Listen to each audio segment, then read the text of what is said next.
नमस्कार to all the many students, जय हिंद। My name is Prateek, welcome you all to SSB crack exams.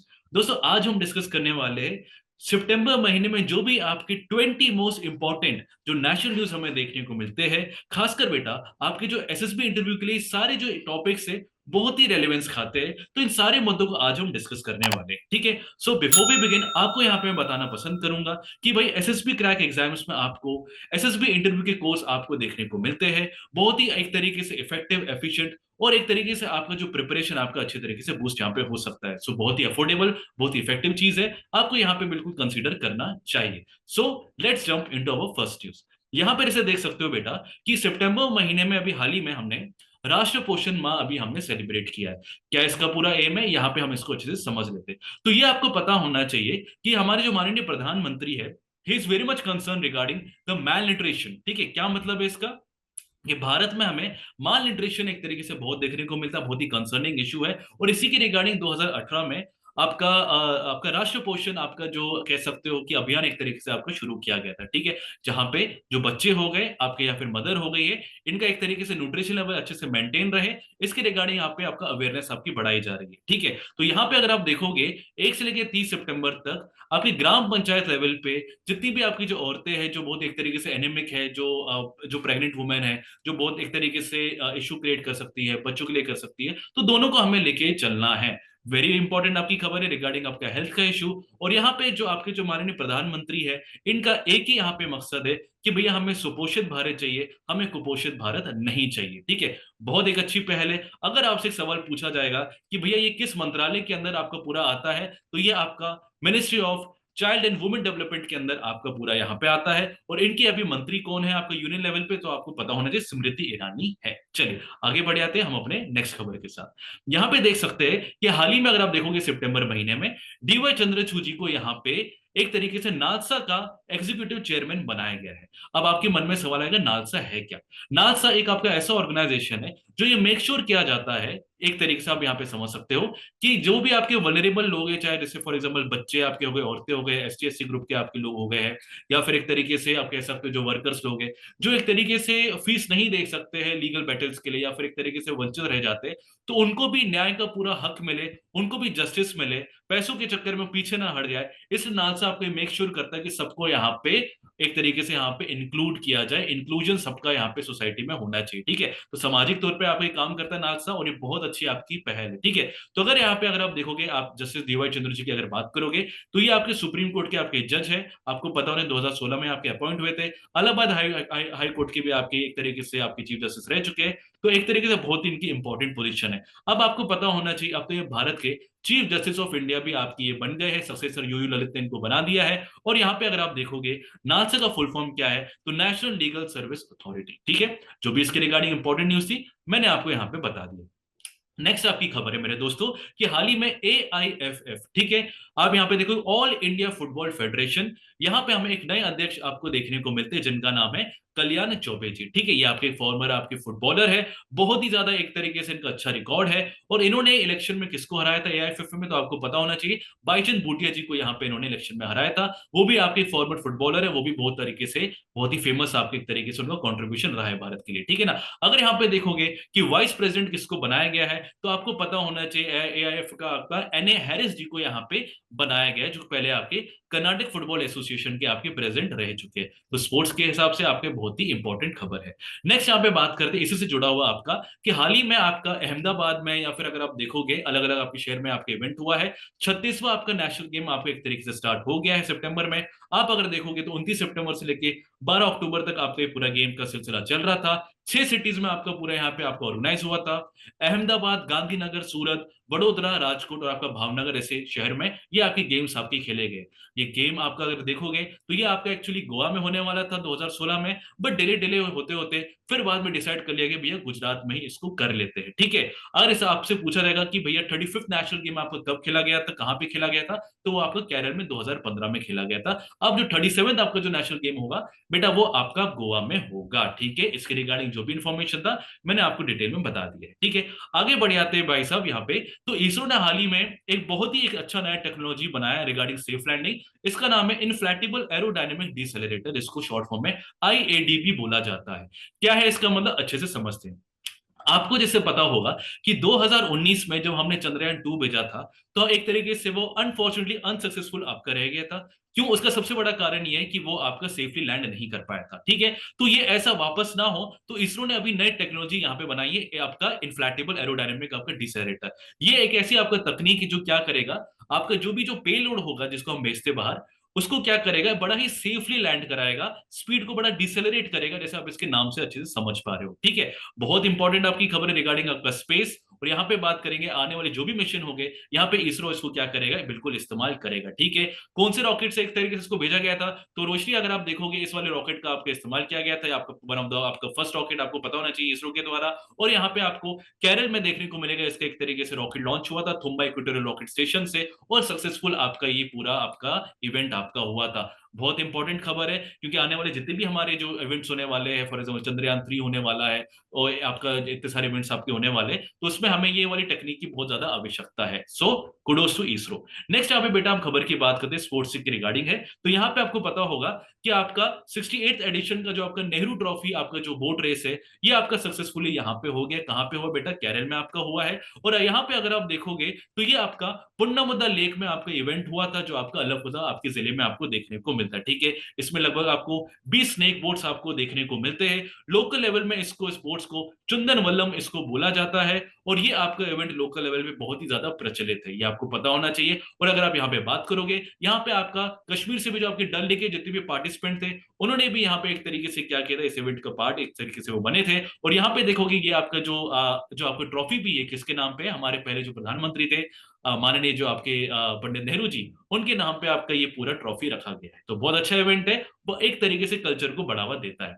Next यहाँ पे education sector के हिसाब से यहाँ पे बात कर लेते हैं, बहुत इंपॉर्टेंट है कि भैया हाल ही में आपको देखने को मिलेगा कि पीएम श्री स्कीम आपका यहाँ पे लॉन्च हुआ है माननीय प्रधानमंत्री के द्वारा, जहां पे आपका लगभग 14,500 स्कूल को क्या किया जाएगा, डिजिटलाइज किया जाएगा, हाईटेक से उसको एक्सेस किया जाएगा, और उसको मॉडर्नाइज बनाया जाएगा। बहुत अच्छी पहल है, और मैं उम्मीद रखता हूँ कि एजुकेशन सेक्टर में हमें एक तरीके से अच्छा खासा बेनिफिट देखने को मिलेगा। जैसे यहाँ पे लिखा भी हुआ है, modern transformation and holistic approach के हिसाब से हम अपने जितने भी जो गवर्नमेंट स्कूल्स है, जिनकी हालत अभी एक तरीके से खराब है, अंडर डेवलप्ड है, जहां पे शिक्षा व्यवस्था बिल्कुल अच्छी नहीं हो पा रही है, इन गांव गांव के स्कूल में हम एक तरीके से स्कूल को डिजिटलाइज करेंगे और मॉडर्न उसको बनाएंगे तकनीक के माध्यम से। तो बहुत अच्छी पहल है, उम्मीद करता हूं ये आपका बहुत ही सक्सेसफुल रहेगा। नेक्स्ट यहाँ पे बात करते हैं, आपको पता होना चाहिए कि हाल ही में आपको पता है कि हमारा जो एक मार्ग रहता है, राष्ट्रपति भवन से लेके आपका पूरा जो इंडिया गेट तक आपका जो मार्ग है, जो सड़क होती है, उसको राजपथ बोला जाता था। बट ये जो Rajpath it actually signifies the colonialism, जो आपको ब्रिटिश एम्पायर का यहाँ पे रहा था। तो इस माइंडसेट को हटाने के लिए प्रधानमंत्री ने यहाँ पे बोला कि इसका नाम चेंज कर देंगे, और इसका नाम अब से कर्तव्य पथ रखा जाएगा। और एक तरीके से जो आपका जो कॉलोनियल माइंडसेट है हमारे भारतीयों में, और खासकर जो कॉलोनियल इंस्टीट्यूशन है जो एक तरीके से सिंबलाइज करता है ब्रिटिश एम्पायर को, इसको यहाँ पे हमें क्या करना, अलग करना है, और हमें आत्मनिर्भर भारत बनना है। ठीक है ना? तो जैसे यहाँ पे माननीय प्रधानमंत्री ने बोला था कि अमृतकाल आपका आने वाला 100 ईयर्स ऑफ इंडिपेंडेंस जब होगा, तब तक हमें जो भी कॉलोनियल ट्रेस है, इसको हमें क्या करना, बिल्कुल हटाना है। और आप कर्तव्य पथ से समझ ही रहे होंगे कि आपका यहाँ पे सिटीजन की ड्यूटी बनती है कि आत्मनिर्भर भारत के एक तरीके से उसमें वे में जाते हुए इंडिया को आगे बढ़ाए, और यहाँ पे एक तरीके से तरक्की के रास्ते को चुने। ठीक है, और यहाँ पे अगर आप देखोगे नेताजी सुभाष चंद्र बोस जी का भी यहाँ पे एक तरह स्टैच्यू अनवील यहाँ पे किया गया था, पराक्रम दिवस में आपको किया गया था 23 जनवरी को। आपको एक तरीके से पूरा एक तरीके से खबर आपको होनी चाहिए। ठीक है, बहुत इंपॉर्टेंट पता है, फ्रीडम स्ट्रगलर थे आपके, और आईएनए के एक तरीके से इन्होंने लीड भी किया था, आजाद हिंद फौज, आप सबको पता होना चाहिए। नेक्स्ट यहाँ पे बात करेंगे बेटा, तो ये आपका जो स्टैच्यू है, ये ग्रेनाइट का पूरा बना हुआ है। किसने बनाया? तो अरुण आपके योगीराज जी ने बनाया है, और ये मोनोलिथिक आपका पूरा ग्रेनाइट के थ्रू आपका पूरा स्टैच्यू बना हुआ है। ठीक है, अच्छी यहाँ पे खबर है, और मैं उम्मीद रखता हूँ कि यहाँ पे इंडिया एक तरीके से कॉलोनियल माइंडसेट को एक तरीके से आगे बढ़ते हुए आत्मनिर्भर भारत आपका बने। नेक्स्ट यहाँ पे खबर देखेंगे, स्पोर्ट्स के रिगार्डिंग है। तो नीरज चोपड़ा को हाल ही में डायमंड लीग ट्रॉफी एक तरीके से इनको सितंबर महीने में मिला हुआ है, and he becomes the first ever Indian जिन्होंने ये आपको ट्रॉफी जीता हुआ है। सो हार्टली कांग्रेचुलेशन टू हिम। और यहाँ पे अगर आप देखोगे तो इन्होंने इनका जो रिकॉर्ड यहाँ पे इन्होंने क्या बनाया डायमंड ट्रॉफी में, तो लगभग पहले इन्होंने अटेम्प्ट में इन्होंने 88.44 मीटर का इन्होंने यहाँ पे अपना एक तरीके से जेवलिन थ्रो किया था। बहुत अच्छी बात है, रिकॉर्ड इनका बेहतर होते जा रहा है, और मैं उम्मीद रखता हूँ कि ये इसी तरह ओलंपिक के एक तरीके से फील्ड में, या सॉरी आपके जेवलिन के फील्ड में बहुत अच्छा यहाँ पे काम करेंगे। ठीक है। नेक्स्ट यहाँ पे देख सकते हो, थोड़ा इंफ्रास्ट्रक्चर के मामले की आपकी खबर है यहाँ पे कि वंदे भारत 2 एक्सप्रेस आपको देखने को मिलेगा। दो रूट्स में आपको एक तरीके से शुरुआत हुई है, एक तरीके से मुंबई सेंट्रल से लेके आपका गांधीनगर और आपका हिमाचल से लेके आपका नई दिल्ली तक, दो रूट में आपको वंदे भारत एक सेकंड जनरेशन का आपको देखने को मिलेगा। फर्स्ट की कंपैरिजन में टेक्निकली बहुत ही ज्यादा एडवांस है, लाइट वेटेड है, और यहाँ पे उम्मीद रखता हूँ कि बहुत ही ज्यादा अच्छा ही आपको काम करेगा। और भी हमें ऐसे इसके नए मॉडल्स आपको देखने को मिलेंगे। आप देख सकते हो 100 किलोमीटर की आपकी जो स्पीड है लगभग 52 सेकंड में आपको क्लियर कर लेता है, और लगभग 430 टन के ना बावजूद ये आपका लगभग 392 आपके टन का है, बहुत ही लाइट वेट है। अच्छी बात है, इफेक्टिव, एफिशिएंट, और ऐसे हमें इंफ्रास्ट्रक्चर में आगे बढ़ना है। ठीक है। फिर वापस मैं आपको बोलूंगा, अगर आपको ऐसी अमेजिंग कोर्स चाहिए है और खासकर अगर आपको एसएसबी इंटरव्यू की तैयारी करनी है, तो आपको एसएसबी क्रैक एग्जाम्स में जाना है, कोर्स का अवेल करना है। और एक तरीके से बहुत ही अफोर्डेबल कोर्स है, आपको बहुत ही फायदा मिलेगा। आप एक देखोगे यहाँ पे तो बहुत सारे आपके जो एजुकेटर्स आपके लिए काम कर रहे हैं, और यहाँ पे आपको एक तरीके से अपना फायदा अच्छा करना है। चलिए आ जाते हैं हम अपने टॉपिक पे। यहाँ पे जैसे देख सकते हो कि हाल ही में आपको देखने को मिलेगा नेशनल मैरीटाइम हेरिटेज आपको कॉम्प्लेक्स आपको यहाँ पे देखने को मिलेगा। और ये क्या इसका सिग्निफिकेंस है कि ये आपका लोथल में आपका एक तरीके से स्टैब्लिश हुआ है। लोथल एक ऐसा आपका पोर्ट जो इंडस वैली सिविलाइजेशन से आपका चलते आ रहा है, and it is one of the oldest आपका well developed port in the world. ठीक है, तो एक तरीके से हमारा है, हमारे इतिहास से बहुत ही सुनहरा है, और इसी को मद्देनजर रखते हुए यहाँ पे आपको एक मैरीटाइम कॉम्प्लेक्स यहाँ पे बनाया गया है। ठीक है ना। तो जैसे आप यहाँ पे देख सकते हो, मिनिस्ट्री ऑफ पोर्ट्स, शिपिंग और वाटरवेज के द्वारा आपका यहाँ पे नेशनल मैरीटाइम आपका एक हेरिटेज कॉम्प्लेक्स बनाया गया है। हम अपने कल्चर को वापस से रिवाइव करना चाहते हैं, और बच्चों बच्चों तक हमें इसको क्या करना है, पहुंचाना है। आपके जो पूरा पूरा प्रोजेक्ट है, ये लगभग आपका 3500 करोड़ का आपका पूरा बना हुआ है। और इसका अगर आप देखोगे तो फेज 1 जो इसका है लगभग मार्च 2024 तक आपका हो जाएगा।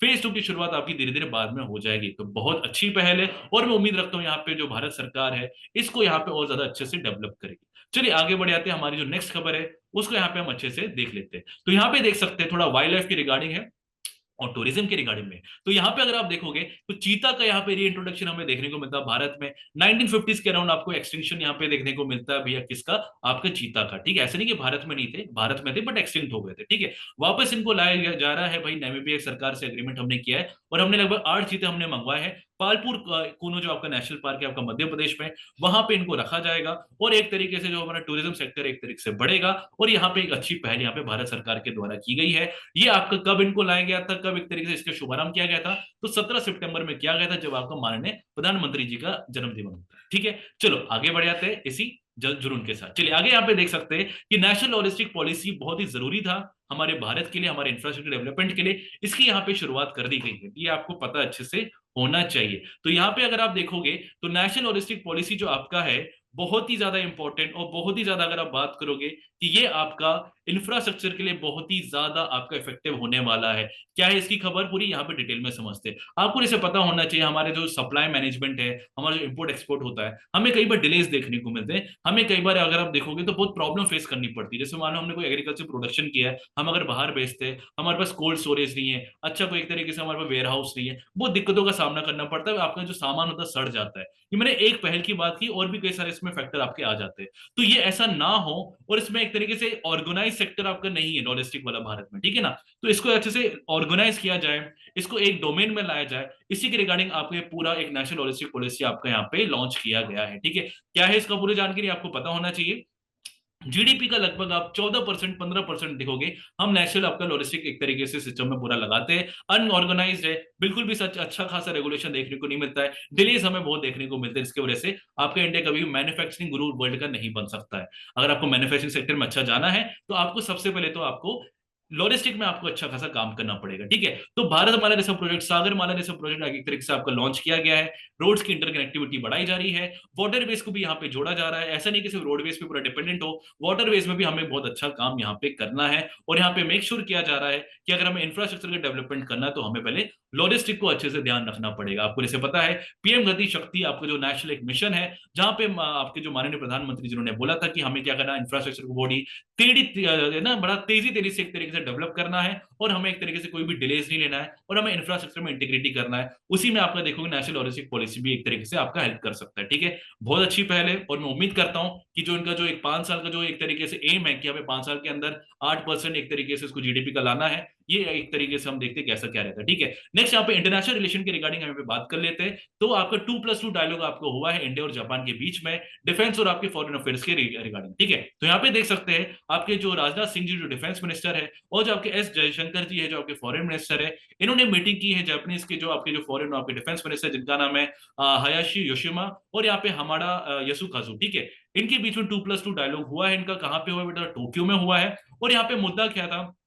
मुद्दा बहुत ही सिंपल कि हमें ग्लोबल लेवल पे पीस मेंटेन करना है, फॉरेन रिलेशन को और हमें बेहतर करना है, और जितने भी जो आपके डिस्प्यूट्स हमें देखने को मिलते हैं आपके ग्लोबल लेवल पे, अगर देख सकते हो रशिया यूक्रेन का चल रहा है, ऐसा ना हो, पीस मेंटेन रहे, इसी के रिगार्डिंग आपका पूरा मुद्दा है। तो डिफेंस और फॉरेन रिलेशन को अच्छा बढ़ाना है और एक तरीके से हमें अच्छा रिलेशन क्रिएट करना है। ठीक है, अब यहाँ पे हम थोड़ा ग्लोबल इनोवेशन इंडेक्स की बात करते हैं। तो इंडिया को 40th रैंक यहाँ पे मिला है विपो के द्वारा। आपका ये क्या है? आपका पूरा ये एक तरीके से इंडेक्स आपका बनाया जाता है, वर्ल्ड इंटेलेक्चुअल प्रॉपर्टी ऑर्गेनाइजेशन। इसका ये आपका यूएन एजेंसी का है, और इसका जो हेडक्वार्टर है वो आपका कहाँ पे? जिनेवा में है। ठीक है, अब यहाँ पे अगर आप देखोगे इंडिया का, अगर आप रैंक देखोगे 2015 में आपका 81 था, फिर बाद में आपको 2020 में आपको देखने को मिलेगा आपका 46 था। अब आपका रिसेंटली देखोगे तो इसका जो पोजीशन है आपका 40th आ गया, which is a very good thing. और मैं उम्मीद रखता हूँ कि इंडिया इनोवेशन के सेक्टर में बहुत अच्छा यहाँ पे काम करेगा। अगर आपसे कोई पूछेगा कि विपो का हेडक्वार्टर कहाँ पे है, तो वो आपका जिनेवा में है, और ये आपका यूएन का एजेंसी है। ठीक है, यही आपका आपका ग्लोबल इनोवेशन इंडेक्स हर कंट्री का निकालता है। ठीक है, स्विट्जरलैंड आपका टॉप पे है। ठीक है, नेक्स्ट यहाँ पे बात करते हैं क्रिकेट के रिगार्डिंग। जुलन गोस्वामी ने हाल ही में क्या कर दिया? सितंबर महीने में अपना रिटायरमेंट कर दिया है। इन्होंने लगभग 283 इन्होंने इंटरनेशनल गेम्स खेले हुए हैं। आपकी एक तरीके से फास्ट पेस आपकी बॉलर थी वुमेन कैटेगरी में, और इनका बहुत ही अच्छा यहाँ पे रिकॉर्ड रहा है। ठीक है, इंग्लैंड के साथ इन्होंने हाल ही में अभी जो मैच खेला था, उसी टाइम इन्होंने एक तरीके से लास्ट मैच था, रिटायरमेंट इनकी हो गई है। तो हम यहाँ पे इनको यही बोल सकते हैं, thank you for entertaining us, आपने बहुत अपना अच्छा योगदान दिया हुआ है। ठीक है, नेक्स्ट यहाँ पे हमने खबर पे आ जाते हैं जो कि बहुत इंपॉर्टेंट है। हाल ही में आपको भारत के नए अटॉर्नी जनरल ऑफ इंडिया आपको देखने को मिलेंगे, जिनका नाम है आर वेंकट रमनी। ये बहुत ही इंपॉर्टेंट आपकी खबर है, और यहाँ पे देखोगे तो इन्होंने मिस्टर के वेणुगोपाल की जगह यहाँ पे ले ली है।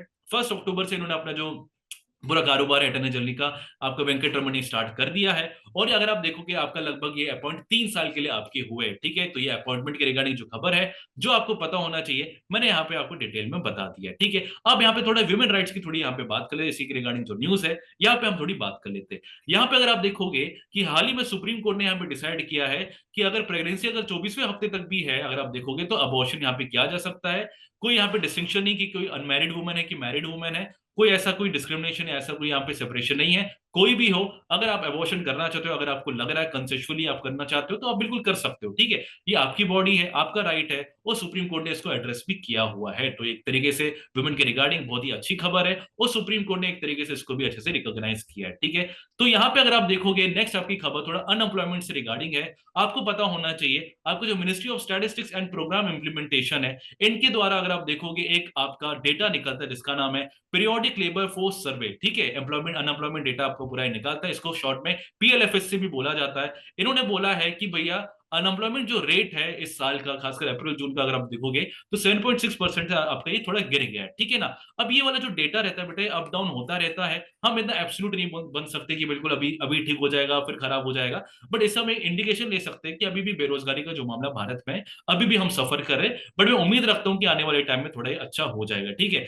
अब यहाँ पे डेटा आपका बोल रहा है, it is the lowest since the survey began in the first quarter of 2018, मतलब 2018 के अगर क्वार्टर से अगर देखा जाए तो हमें लोएस्ट अभी ये डेटा देखने को मिल रहा है परसेंटेज के मामले में। ठीक है, नेक्स्ट यहाँ पे बात करेंगे तो हाल ही में आपको पता है 68 आपको जो नेशनल फिल्म अवार्ड्स आपका दिया गया है, आपका ये एक्चुअली बहुत पहले 2020 में होने वाला था, बट आपको पता कोविड का सिचुएशन था, डिले होते होते अभी रिसेंटली अभी आपको सितंबर 2022 में दे दिया गया। ठीक है, तो प्रेसिडेंट मुर्मू जी ने अभी आशा पारेख जी को दादा साहब फाल्के अवार्ड भी दिया है for her amazing contribution in the Indian cinema. और यहाँ पे अगर आप देखोगे तो बेस्ट एक्टर में आप देखोगे अजय देवगन जी, और यहाँ पे सूर्या जी को भी यहाँ पे दिया गया है। बेस्ट फीचर फिल्म सुनारी पोटर को, और ताना जी को यहाँ पे होलसम फेवरेट एक तरीके से एंटरटेनमेंट मूवी के लिए इनको अवार्ड दिया गया है। ठीक है, तो माय डियर फ्रेंड, इसी के साथ जितने भी टॉप 20 नेशनल न्यूज थे जो आपके एसएसबी इंटरव्यू के लिए बन सकते हैं, मैंने एक एक करके सारा कवर करवा लिया। ठीक है, अगर आपको ऐसी अमेजिंग कोर्स चाहिए है, आपको एसएसबी इंटरव्यू की तैयारी करनी है, तो बिल्कुल एसएसबी आप क्रैक एग्जाम्स में जाओ, तैयारी करो, और अपनी प्रिपरेशन में अच्छा खासा बूस्ट ला सकते हो। यहाँ पे आप देख सकते हो ऐसे हमारे रिगार्डिंग बहुत अमेजिंग कोर्सेज है,